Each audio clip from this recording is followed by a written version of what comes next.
Shalom.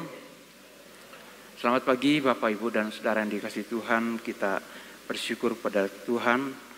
Pada pagi hari ini kita ada di rumah Tuhan bersama-sama dengan keluarga kita untuk bersekutu, memuji Tuhan, menyembah Tuhan. Dan kita akan memperhatikan firman Tuhan.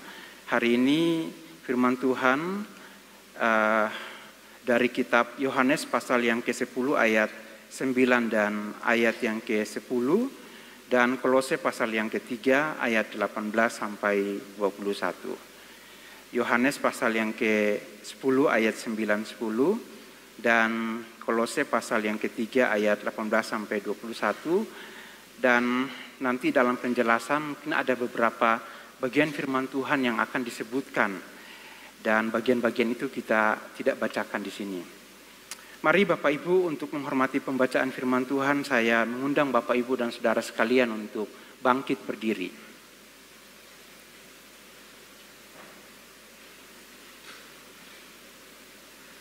Inilah firman Tuhan bagi kita sekalian pada pagi hari ini. Yohanes pasal yang ke-10 ayat yang ke-9.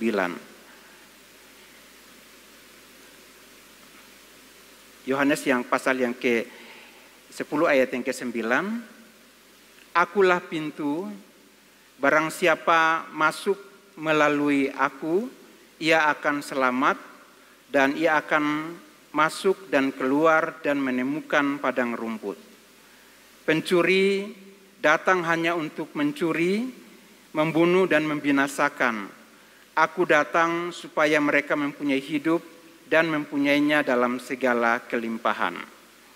Kolose pasal yang ke-3 ayat 18 sampai 21.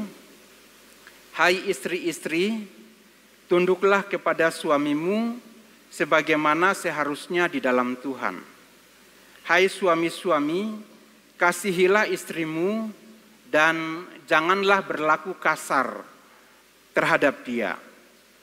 Hai anak-anak, taatilah orang tuamu dalam segala hal, karena itulah yang indah di dalam Tuhan. Hai bapak-bapak, janganlah sakiti hati anakmu, supaya jangan tawar hatinya. Kita berdoa.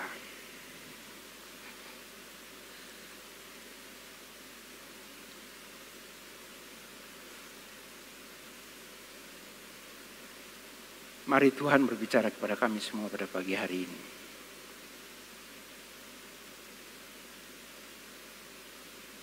Kepada setiap pribadi, kepada setiap hati. Tuhan yang tahu hati kami semua. Tuhan yang tahu keluarga kami. Tuhan yang tahu kehidupan keluarga kami.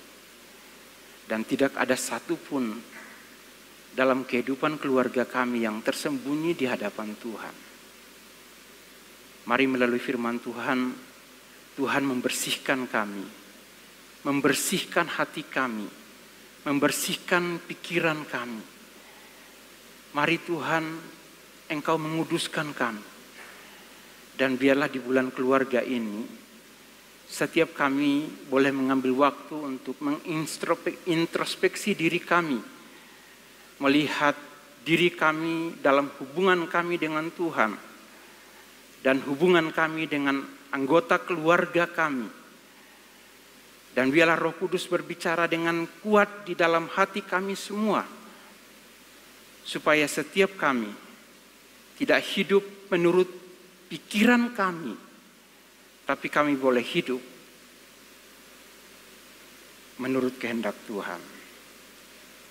Terima kasih Tuhan. Mari pimpin kami semua. Mari berbicara kepada kami semua pada pagi hari ini. Kepada semua jemaat Tuhan. Tuhan yang berbicara. Hamba-Mu adalah orang berdosa.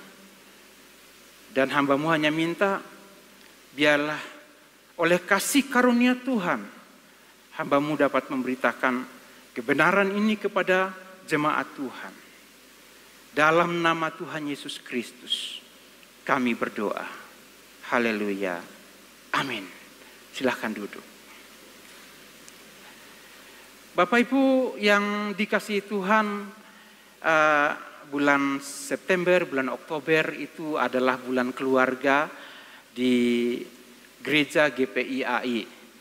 Dan ini adalah bulan yang sangat baik bagi kita, supaya di bulan ini setiap kita dalam kapasitas kita sebagai kepala keluarga, ibu rumah tangga, sebagai anak-anak dalam sebuah keluarga, bisa mengevaluasi diri kita dalam hubungan kita dengan keluarga dan hubungan kita dengan Tuhan.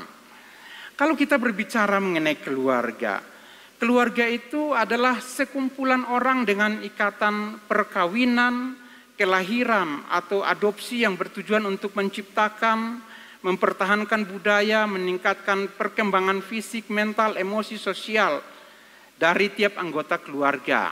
Ini menurut seorang pakar yang namanya Duval dan Logan. Tapi ada yang mengatakan bahwa keluarga itu adalah lembaga terkecil dalam masyarakat yang isinya itu adalah suami, istri, anak-anak atau anak yang diadopsi, dan ada juga orang tua yang ada di dalamnya. Dan kita dapat menyebut itu sebagai sebuah keluarga. Kalau kita bicara mengenai keluarga, secara umum kita melihat bahwa di keluarga itu ada suami istri. Ada keluarga yang hanya suami istri karena belum punya anak. Ada keluarga yang disebut sebagai suami istri anak-anak. Jadi kita menyebut ada orang tua dan anak-anaknya. Apakah itu anak kandung atau anak adopsi. Ada juga keluarga yang mana anggota keluarganya itu adalah orang tua tunggal bersama dengan anak-anak. Juga jangan lupa Bapak Ibu, bahwa dalam sebuah keluarga terkadang itu anak-anak sudah menikah, orang tua sendirian, sehingga ada duda atau janda yang tinggal sendiri. Di mata masyarakat mereka tetap satu keluarga. Ada juga anak yatim piatu. Dan kita juga diingatkan bahwa dalam keluarga itu ada keluarga besar. Jadi ketika kita berbicara mengenai keluarga, maka kita bisa melihat bahwa keluarga itu bukan hanya aku dan anak-anakku, ada orang-orang lain. Dan mereka juga hidup sebagai sebuah keluarga. Bapak Ibu yang dikasihi Tuhan, keluarga itu dibentuk oleh Allah. Tetapi Bapak Ibu, dalam perjalanan hidup sebagai sebuah keluarga itu sangat tidak mudah. Kadang saya menasihati anak-anak muda yang baru masih pacaran.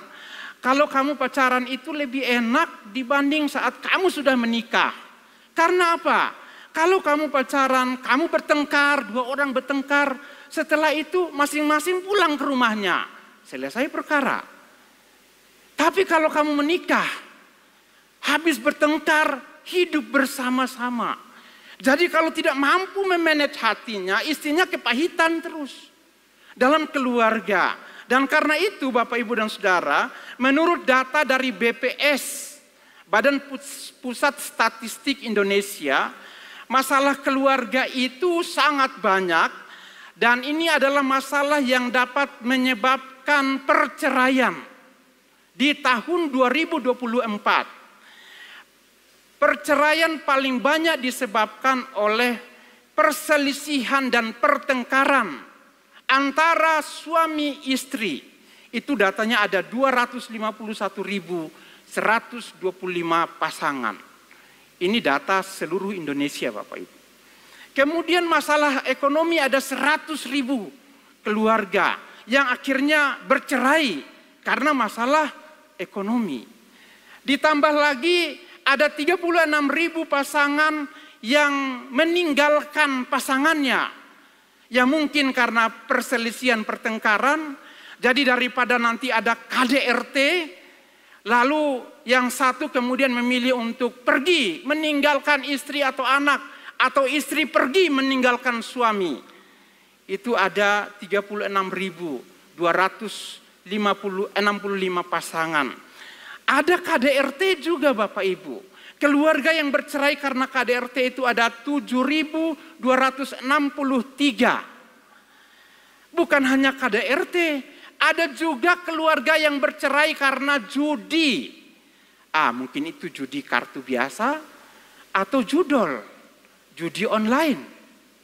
Ya, tuntutan ekonomi membuat orang itu kemudian mengambil salah satu cara terbaik untuk bisa menopang kehidupan keluarga. Lalu pakai judol. Caranya cari uang melalui judol. Kena jebakan Batman. Akhirnya keluarga berantakan. Ditambah lagi mabuk. Ini juga masalah yang berat. Kenapa? Karena biasanya suami yang minum minuman keras akan melakukan tindakan kekerasan kepada keluarga. Dan kita dengar beberapa waktu di Ungaran bahwa ada seorang bapak yang menganiaya istrinya dan anak tidak terima sehingga anaknya itu kemudian membunuh bapaknya. Kalau minuman keras sudah menguasai kehidupan seorang laki-laki dan laki-laki itu tidak bertobat, maka keluarganya bisa berantakan. Ditambah lagi ada zina. Mungkin zina ini karena dia selingkuh. Ada 1000 pasangan dan ada juga yang murtad. Artinya dia memilih salah satu agama dan pasangannya tidak menerima, lalu mereka bercerai. Dan ada poligami, mada, dan kawin paksa. Bapak Ibu, kalau melihat data ini, dari Kementerian Agama itu menyatakan bahwa jumlah perceraian di tahun 2024 itu lebih tinggi dari tahun-tahun sebelumnya. Artinya bahwa dalam perjalanan kehidupan berkeluarga dari tahun ke tahun, kehidupan itu berat, Bapak Ibu. Sehingga keluarga-keluarga terutama suami istri yang tidak siap secara mental, tidak siap secara mental menghadapi badai hidup keluarga, mereka nyerah. Dan jadilah dari Kementerian Agama mengatakan bahwa ada 466.395, 66.000 lebih banyak daripada yang dikeluarkan oleh BPS. Bapak, Ibu, dan saudara sekalian, kita melihat bahwa data ini menunjukkan kepada kita bahwa keluarga yang tidak tunduk kepada Allah, yang membiarkan keluarga itu dikuasai oleh dosa, maka keluarga itu akan hancur. Keluarga itu akan hancur. Karena itu Bapak, Ibu, dan saudara yang dikasihi Tuhan, setiap keluarga memerlukan Allah. Setiap keluarga, semua keluarga itu memerlukan ada sentuhan tangan Allah dalam keluarga itu. Karena itu Bapak Ibu yang dikasihi Tuhan, Allah datang melawat kita melalui Kristus Yesus agar setiap pribadi yang dilawat oleh Allah itu mengalami pertobatan, pemulihan hidup, mengalami hidup baru, sehingga ada sebuah hubungan yang baru dengan Allah. Dan itulah kita menyebut bahwa keluarga itu menjadi keluarga Kristen. Kenapa disebut keluarga Kristen? Alkitab mengatakan bahwa keluarga Kristen itu terdiri dari pasangan yang terang dengan terang, bukan terang dengan gelap. Jadi terang dengan terang artinya bahwa keluarga itu adalah keluarga yang dibangun di dalam Allah, dibangun dalam iman di dalam Kristus Yesus, dan dibangun dalam pimpinan oleh Roh Kudus. Karena itu Bapak Ibu, kalau hari ini kita berbicara apakah yang menjadi sumber kebahagiaan keluarga, kita juga perlu melihat keluarga Kristen itu seperti apa Bapak Ibu. Keluarga Kristen itu ada keluarga yang suami istri, ada keluarga orang tua dengan anak-anak yang seiman. Tapi ada juga keluarga orang tua tunggal, janda, duda, anak yatim, keluarga besar. Namun dalam lingkungan bermasyarakat, kehidupan kita sehari-hari, kita menemukan bahwa dalam keluarga Kristen juga ada anaknya yang kemudian tidak seiman. Ada juga keluarga yang saya sendiri sulit untuk mendefinisikannya. Misalnya begini, istrinya orang Kristen, suaminya bukan orang Kristen, anak-anaknya bukan orang Kristen. Terus kita mau menyebut itu sebagai keluarga Kristen? Saya dari semalam memikirkannya, ini mau disebut sebagai keluarga apa? Tapi dalam hidup sebagai seorang Kristen, kita mengenal dia sebagai seorang yang beriman kepada Allah. Itu hal-hal yang terjadi dalam keluarga kita, Bapak Ibu, sebagai keluarga Kristen. Oleh karena itu, pagi hari ini ketika kita berbicara mengenai keluarga Kristen, ini berarti keluarga yang memiliki hubungan istimewa dengan Allah oleh karena Kristus Yesus. Amin, Bapak Ibu. Amin. Nah, mari kita lihat. Dalam hubungan dengan Allah inilah, menurut Wade and Roslyn Goodall, bukunya itu judulnya itu Marriage and Family. Ini buku Wade and Roslyn Goodall. Jadi menurut mereka, bagi sebuah keluarga Kristen, itu adalah keluarga yang dibangun untuk tujuan Allah. Jadi keluarga Kristen itu dimulai dari pernikahan dan keluarga. Jadi dalam keluarga itu harus ada persekutuan rohani. Dalam keluarga itu juga akan terlihat bagaimana hidup saling memberi pertolongan satu dengan yang lain. Dalam keluarga itu juga akan terlihat bagaimana Allah mengaruniakan pasangan itu dengan anak-anak. Keluarga itu juga akan terlihat bagaimana kehidupan itu dibangun sehingga kebutuhan fisik dan mental anggota keluarga itu terpenuhi. Demikian juga kebutuhan emosi. Dan dalam setiap pernikahan Kristen, para anggota itu belajar untuk memahami bagaimana hidup. Jadi kita tidak hanya jadi keluarga Kristen saja, tapi jadi keluarga Kristen yang membangun, bagaimana membangun hidup di dalam Tuhan. Keluarga Kristen juga menjadi tempat untuk melayani Allah. Dan tujuan Allah membentuk pernikahan dan keluarga Kristen adalah memberi tempat untuk belajar menjadi bahagia. Pertanyaannya untuk keluarga kita termasuk keluarga bahagia atau bagaimana, Bapak Ibu? Ini pertanyaan yang tidak bisa kita jawab. Karena ada suami istri, lalu istri menjawab, aku bahagia. Tapi suami bilang, sok kowe bahagia. Wah, aku ora bahagia kok. Bisa saja terjadi. Tapi ini bisa dijawab di rumah masing-masing, Bapak, Ibu, dan Saudara. Karena itu, ketika kita melihat keluarga Kristen, kita perlu memahami bahwa keluarga Kristen adalah keluarga di tempat di mana orang bisa santai dan saling menerima. Apakah ini ada di keluarga kita? Bisa santai dan saling menerima. Keluarga Kristen adalah keluarga tempat di mana setiap anggotanya dapat menghibur atas kesalahan dan masa-masa sulit.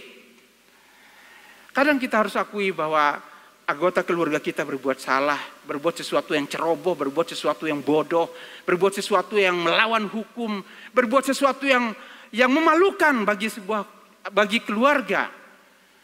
Terus dia akan lari kemana? Apakah kita akan menyangkali dia? Kui duduk anakku. Itu bukan anakku, itu bukan keluargaku. Bapak Ibu, keluarga Kristen adalah keluarga tempat di mana setiap anggotanya menerima. Kalau ada yang sakit, dia juga ikut sakit. Menerima kesalahan dan kemudian bersama-sama memperbaiki kesalahan itu. Sehingga mereka bisa melalui masa sulit bersama-sama. Keluarga Kristen adalah keluarga tempat di mana kita bisa beristirahat, tertawa, menyingkir dari tekanan, dan menikmati hidup. Ini yang kita inginkan di dalam Tuhan. Tetapi Bapak Ibu yang dikasihi Tuhan, hal-hal yang istimewa ini sering hilang dalam keluarga. Hal-hal yang istimewa ini sering hilang dalam keluarga. Karena itu, perhatikan baik-baik. Hal-hal yang baik, hal-hal yang mulia, hal-hal yang istimewa dari Allah yang Allah karuniakan dalam keluarga Kristen, kalau sampai itu hilang, maka keluarga itu akan ada di bawah kendali iblis. Sehingga kalau kita membaca di dalam Yohanes pasal 10 ayat 9 dan 10. Yohanes pasal 9 ayat 10 ayat 9. Iblis datang untuk mencuri, membunuh, dan membinasakan keluarga Kristen. Kalau keluarga itu tidak tunduk pada Allah.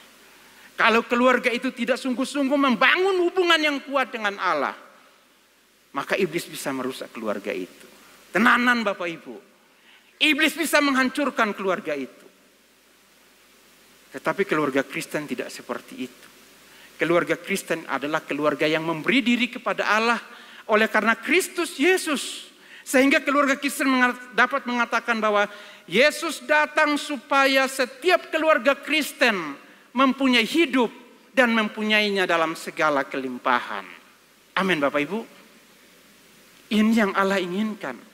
Keluarga Kristen hidup di dalam Kristus Yesus, mempunyai hidup dan mempunyainya dalam segala kelimpahan.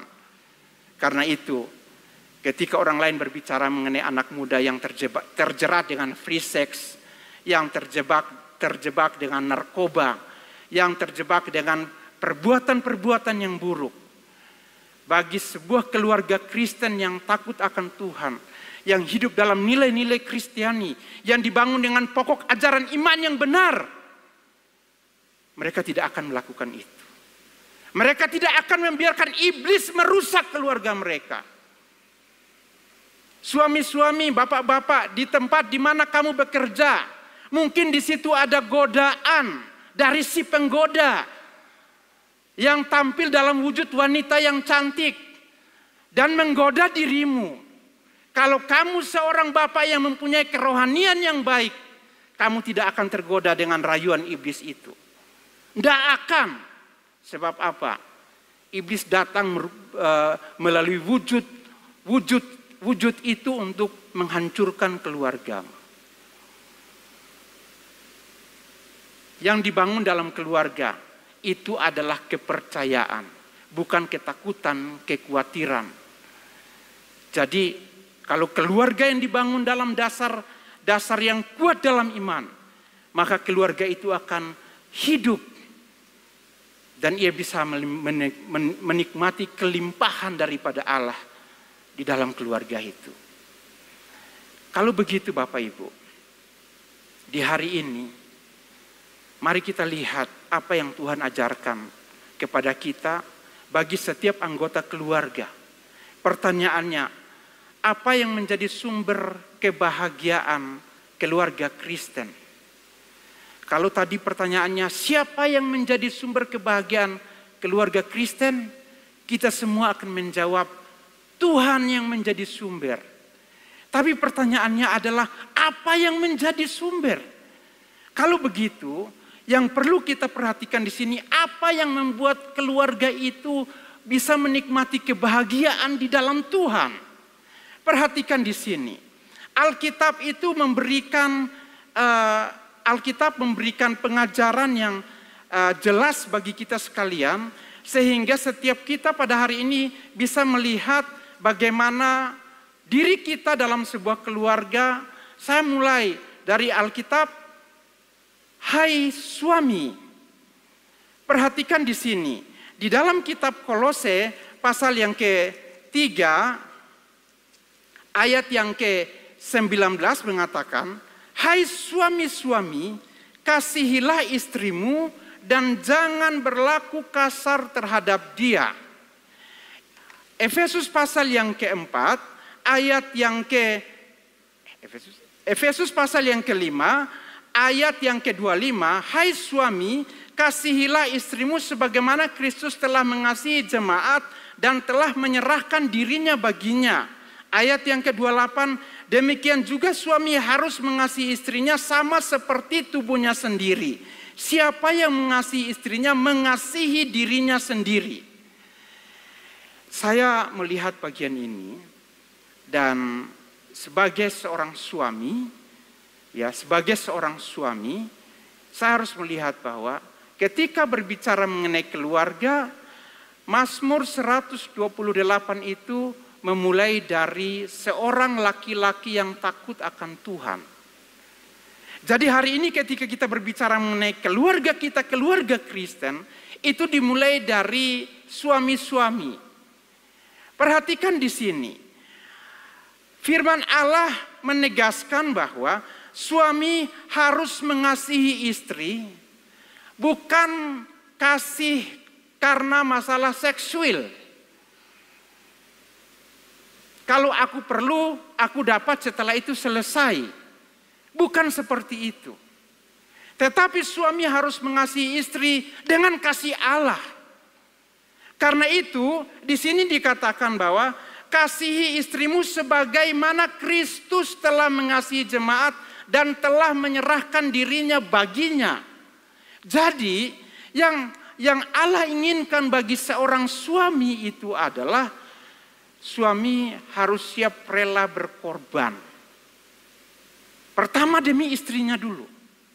Sebagaimana Kristus telah menyerahkan dirinya kepada jemaat, demikian juga suami kepada istri.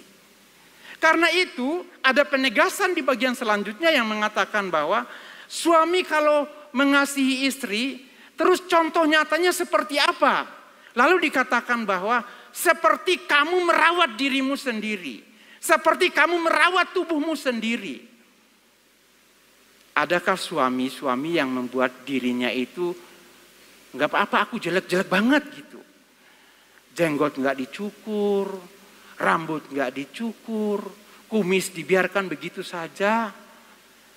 Lah itu kalau misalnya suami-suami seperti itu tidak merapikan jenggotnya, tidak merapikan kumisnya, tidak sikat gigi, tidak bersih, terus bagaimana itu? Itu tandanya tidak mampu merawat dirinya. Suami-suami lalu senangnya minum minuman arak, minuman keras, senangnya berjudi. Tahu nggak bahwa itu menunjukkan dirimu sendiri. Kamu tidak pandai merawat dirimu. Kalau kamu tidak bisa merawat dirimu, bagaimana kamu bisa merawat istrimu? Jadi kalau melihat ini Tuhan bilang begini. Keluarga itu dimulai dari suami. Nah, bagaimana kita bisa memaknai hal ini? Karena Alkitab bilang begini. Mengasihi istri seperti Kristus. Apalagi dikatakan bahwa suami adalah kepala dari istri. Jadi mengasihi seperti Kristus, mengasihi jemaatnya. Jadi patokan suami mengasihi istri, ini sama seperti Yesus Kristus mengasihi suami, Yesus Kristus mengasihi jemaat. Dan suami itu mengasihi istri tanpa batas. Bapak-bapak, kalau istrimu ngomel-ngomel dengar aja. Dengar saja bapak-bapak. Amin bapak-bapak. Saya terus terang, kalau dulu saya sama istri saya enggak di atas, duduk di bawah kayaknya. Kalau istri saya kalau sudah banyak ngomong, itu saya enggak senang. Saya cepat terpancing emosi. Saya secara pribadi, saya cepat terpancing emosi. Apalagi kalau misalnya, aku ora salah kok, tiba-tiba muni-muni. Aku tuh enggak salah, lalu kamu ribut. Jadi saya itu bilang, saya jujur saja, saya bilang, kalau menafsir Alkitab, saya belajar. Tapi kalau saya menafsir omongan istri, saya bilang nyerah deh. Saya enggak bisa menyerah, saya enggak bisa. Kenapa? Saya bilang, kalau memang kamu perlu sesuatu ngomong. Tapi kalau misalnya kamu tiba-tiba misalnya kalau bermuka masam, lalu saya harus menafsirkan muka masam ini artinya apa? Ya terus terang, saya tidak peka dengan hal itu.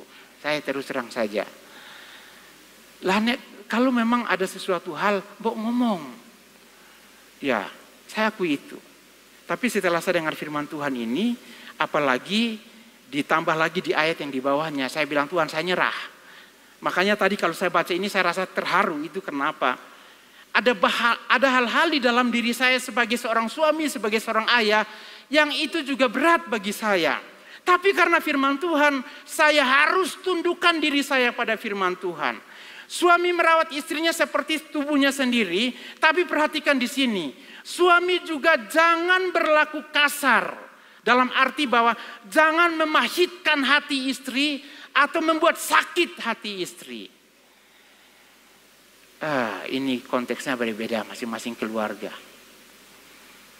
Tapi Alkitab menekankan ini. Bapak-bapak, kita ini memancarkan kemuliaan Kristus di tengah-tengah keluarga. Dan ini paling berat. Kita memancarkan kemuliaan Kristus di tengah-tengah keluarga. Jadi tugas kita itu adalah oleh karena Kristus Yesus kita mengasihi keluarga kita, mengasihi istri dengan tanpa batas. Sebagaimana Kristus telah mengasihi kita. Dan suami hiduplah bijaksana. Kata bijaksana dalam 1 Petrus ini mengatakan bahwa kalau begitu suami harus lebih mengenal istri. Biasanya orang pacaran, ya anak-anak muda belum menikah, ini pacaran sih. Ada yang pacarannya itu bisa 1 bulan menikah, 3 bulan menikah, 1 tahun, 5 tahun. Nah, apakah pacaran 5 tahun ini sudah membuat kamu mengenal istri? Suami mengenal istri? Belum tentu. Mungkin untuk hal-hal tertentu sudah tahu, tapi ada hal-hal tertentu yang belum tahu. Karena itu Alkitab mengatakan bahwa suami hiduplah dengan bijaksana. Artinya suami, cobalah belajar untuk mengenal istrimu. Kalau begitu, suami-suami sekarang kalau melihat bahasa tubuh istri, mesti sudah ngerti. Iki karepe opo ya, iki piye ya. Aku lihat dulu di kamusku kira-kira ini seperti apa. Kenapa? Karena itu yang diinginkan Alkitab. Kenapa harus mengenal istri? Jangan lihat suaranya yang keras Bapak Ibu. Jangan dengar omelan-omelannya. Karena apa? Sekeras-keras suaranya, sebanyak-banyak omelannya, Alkitab mengatakan bahwa dia adalah kaum yang lemah. Dia kaum yang lemah. Kalau begitu kaum yang kuat itu siapa? Kaum yang kuat itu siapa bapak-bapak?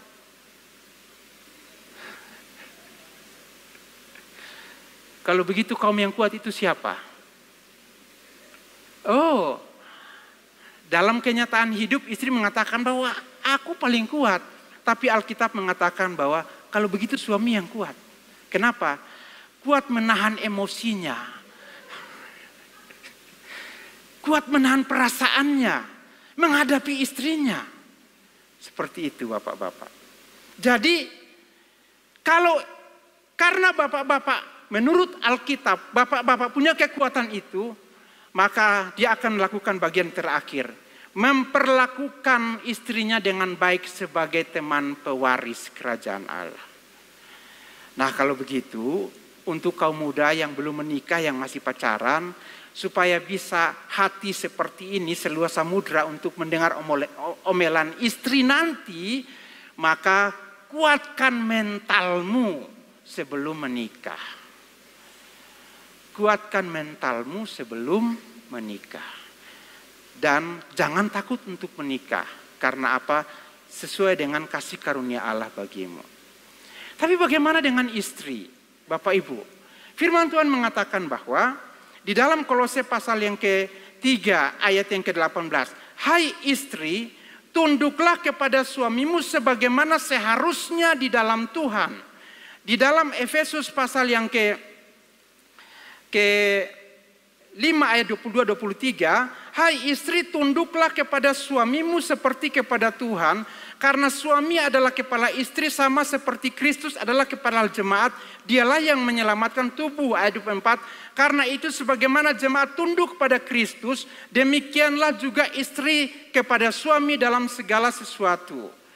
Jadi suami mengasihi istri, menghormati istri, menghargai istri. Tapi dalam hubungan keluarga, Alkitab menyatakan bahwa istri harus tunduk pada suami. Tunduk ini bukan menunjukkan bahwa posisi itu lebih rendah. Posisi istri itu lebih rendah dari suami. Bukan seperti itu. Karena Alkitab mengatakan bahwa kita sepadan. Jadi bukan posisi istri itu lebih rendah. Sama seperti yang terjadi di dalam lingkungan orang Yahudi dulu. Sehingga orang perempuan itu orang nomor 2. Tidak seperti itu. Tetapi tunduk itu menunjukkan ketaatan pada otoritas pemimpin. Dalam hal ini suami adalah pemimpin keluarga dan istri harus tunduk taat pada suami. Jadi yang menjadi pertanyaannya seperti ini. Nek, kalau suamiku orangnya baik. Kalau suamiku sifatnya baik. Tapi bagaimana kalau suamiku sifatnya tidak baik? Bagaimana kalau tadi istrinya, minta maaf ya. Kalau tadi istri yang suka marah-marah, misalnya begitu. Sekarang suaminya yang marah-marah. Itu gimana? Karena itu 1 Petrus pasal yang ketiga ayat 1 sampai yang kedua itu memberi jawaban. 1 Petrus pasal yang ketiga ayat 1 dan ayat yang kedua bahwa kalau suamimu itu seorang yang tidak takut kepada firman Allah, tidak tunduk pada firman Allah, maka sebagai seorang istri kamu harus tunduk pada dia. Dan menunjukkan kehidupanmu sebagai seorang wanita yang saleh supaya kamu bisa mempertobatkan dia. Jadi suami yang kelakuannya buruk, disinilah kekuatan istri akan terlihat. Yang lemah itu akan menjadi kuat untuk apa? Mengampuni suaminya. Dan saya yakin, saya rasa bahwa hari ini mungkin banyak istri-istri yang harus berkata, Tuhan aku ampuni suamiku. Istri-istri yang akan berdoa, Tuhan ampuni suamiku. Karena mungkin dia melakukan sesuatu yang memahitkan hatiku. Kalau begitu, maka dalam hubungan dalam sebuah keluarga Kristen, suami adalah pemimpin, maka di sini dikatakan bahwa istri tunduk kepada suami dalam segala hal. Berarti kalau suamimu punya kelakuan yang buruk, kamu akan mendoakan dia, tetap setrikakan bajunya. Tetap memasak untuk dia. Tetap melayani dia dengan kasih. Tetap membicarakan kebenaran kepada dia. Tetap berbicara kepada dia sampai dia bertobat. Karena kamu harus tetap tunduk pada suamimu. Berat enggak ibu-ibu untuk hal ini? Kira-kira berat enggak? Bagi seorang istri, ini hal yang berat. Apalagi istri dengan yang perasa. Itu akan menyebabkan tekanan di dalam hatinya.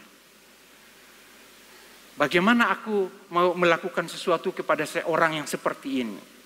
Tapi perhatikan, firman Tuhan mengatakan bahwa sebagaimana jemaat tunduk pada Kristus, demikian juga istri tunduk pada suami dalam segala sesuatu.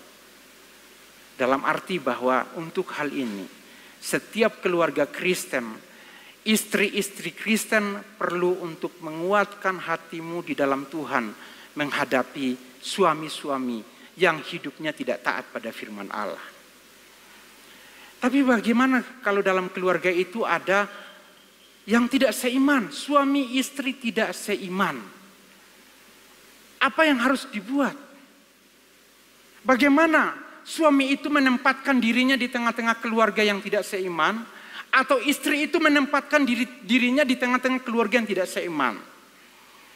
Dalam konteks di dalam kitab 1 Korintus, Paulus kepada jemaat mengatakan bahwa kalau seorang Kristen itu hidup bersama dengan pasangannya, suami atau istri yang tidak seiman, maka jangan menceraikan dia.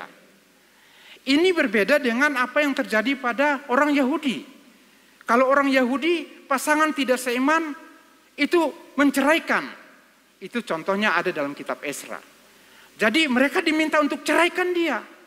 Tetapi dalam kekristenan, oleh karena kasih Kristus, maka pasangan yang sebelum bertobat, ya, itu sudah menikah, lalu mereka bertobat, dan hanya satu saja pasangan yang datang pada Kristus, maka Alkitab mengatakan bahwa jangan menceraikan dia, hidup dengan dia. Sebab suami istri yang tidak percaya itu dilayakkan menjadi anggota umat Allah oleh karena pasangannya yang Kristen. Dengan demikian anak-anak mereka akan dianggap menjadi umat Allah dan bukan anak-anak kafir dalam konteks waktu itu. Jadi perhatikan di sini. Apabila ini ada di dalam jemaat di masa sekarang, karena dulu menikah bukan Kristen, lalu bertobat, maka firman Tuhan ini mengatakan bahwa jangan ceraikan suamimu, tapi tetap hidup dengan dia.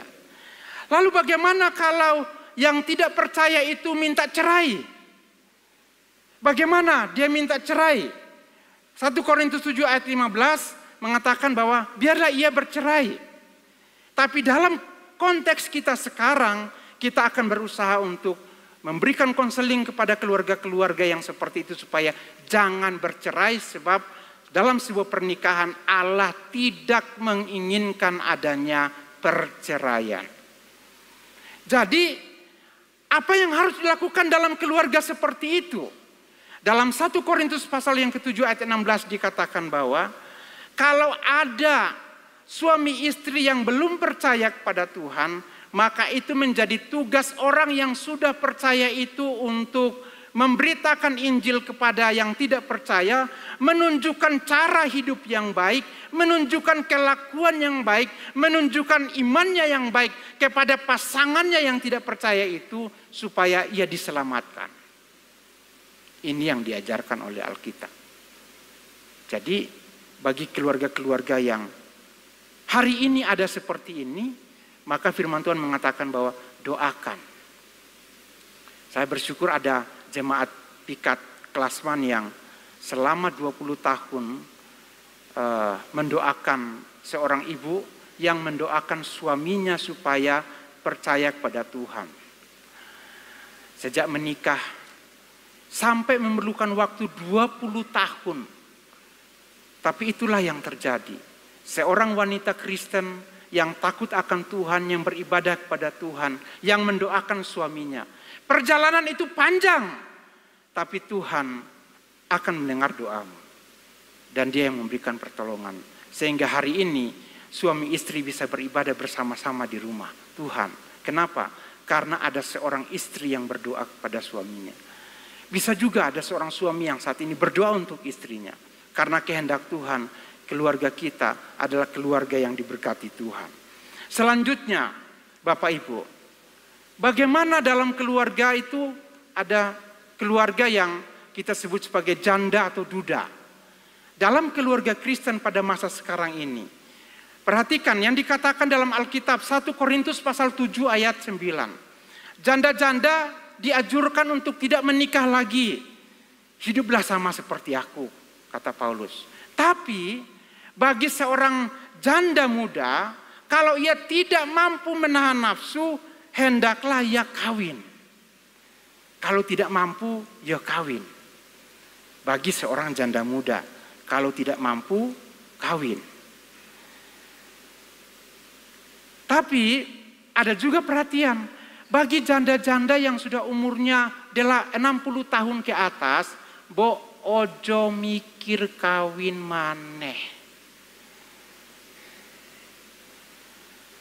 Janda-janda yang sudah umur 60 tahun ke atas, nyuwun pangapunten nggih. Ya, kula ngaturaken nyuwun pangapunten. Firman Tuhan bilang, jangan mikir menikah. Tapi hidup dalam penyerahan kepada Allah, dalam persekutuan dengan Allah, dalam doa kepada Allah, hidup berserah kepada Allah. Kalau memang ada cucu-cucumu di situ, rawatlah mereka. Bagaimana dengan duda?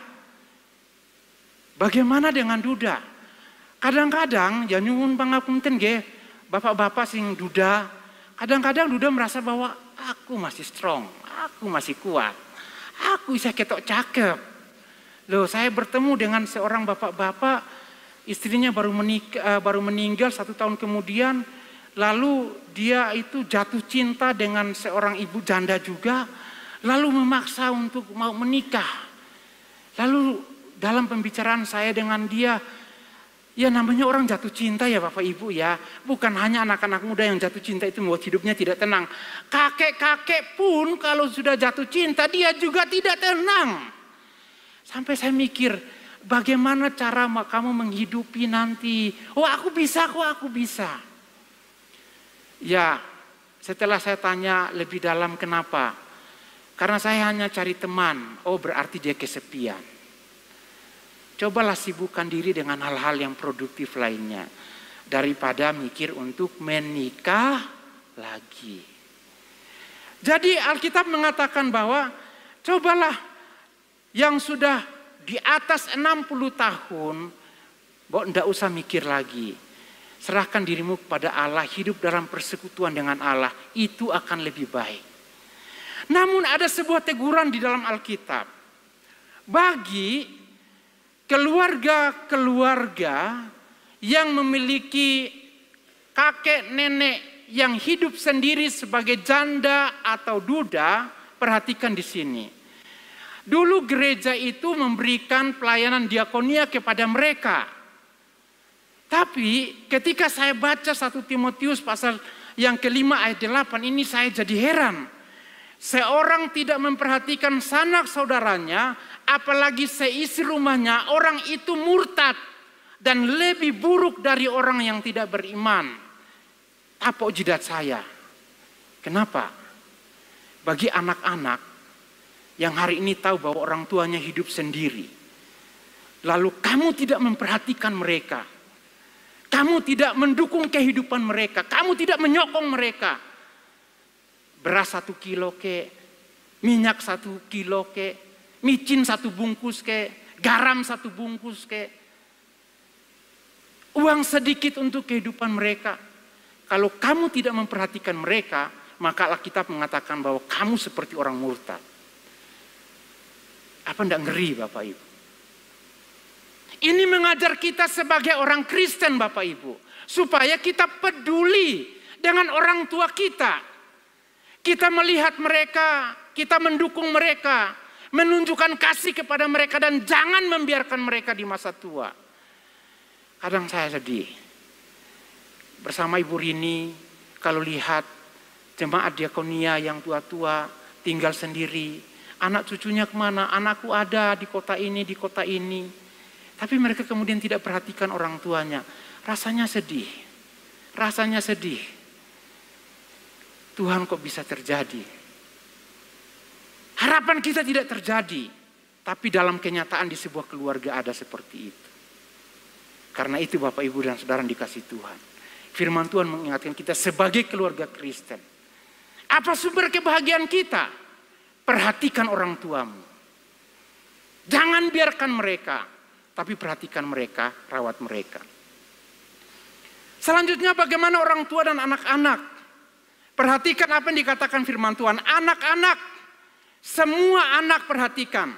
Taati orang tuamu dalam segala hal.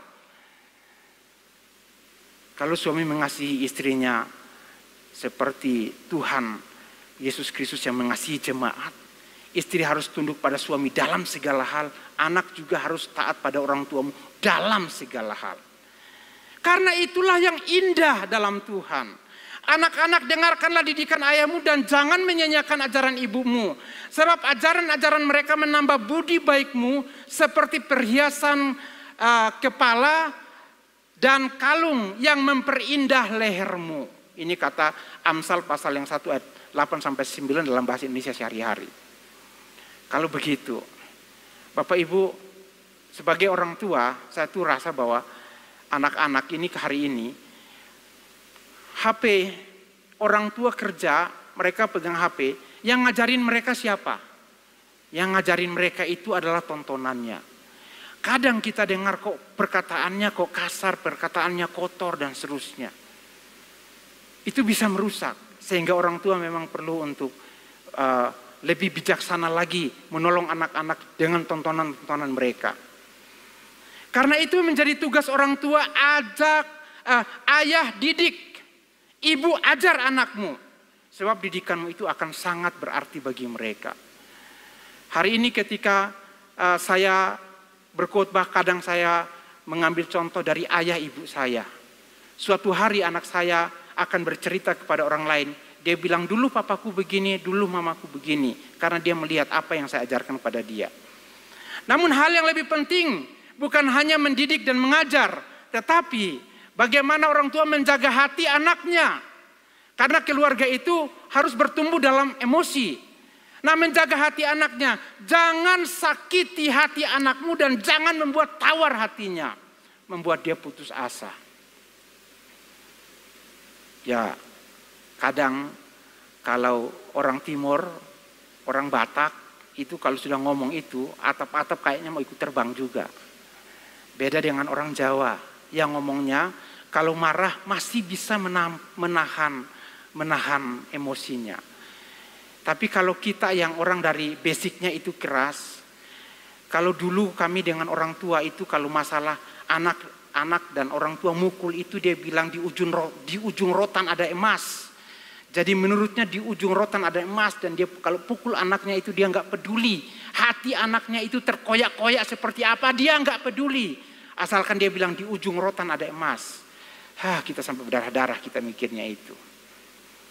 Tapi hari ini firman Tuhan bilang begini. Didik boleh keras, tapi jangan sampai sakiti hati anakmu, bahkan membuat dia putus asa dalam hidupnya.